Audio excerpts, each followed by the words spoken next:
Um, I'm here, it's sort of belated St. Patrick's Day. In Ireland, they don't celebrate St. Patrick's Day. I hate to tell you Americans, they don't really do it. St. Patrick's Day, the celebration of it, with the parades and everything, I'm pretty sure is an Irish-American thing. But anyway, I thought I should do something.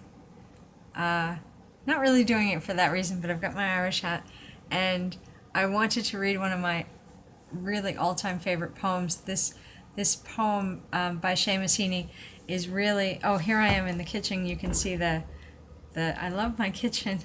It's the first time I've lived in a place where I adore the kitchen, and I love the hardware. I love the cabinets. I love the hardware.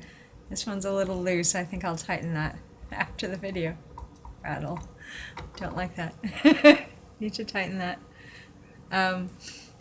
Anyway, what was I saying? Irish hat, Irish poem.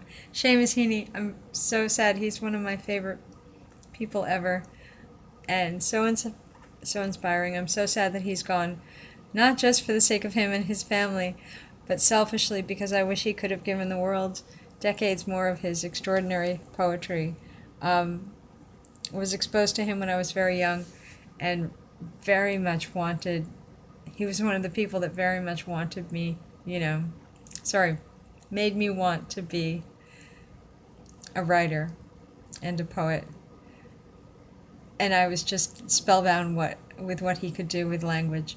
This is a poem called REQUIEM for the CROPPIES that describes a battle that took place between the British and the Irish on a place called Vinegar Hill in 1798.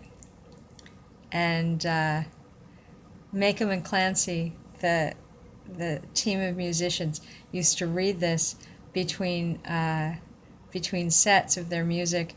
I remember hearing it at at least a couple of their concerts when I was a kid, and just thinking, what on earth is that they've just said? What are the words that they just said?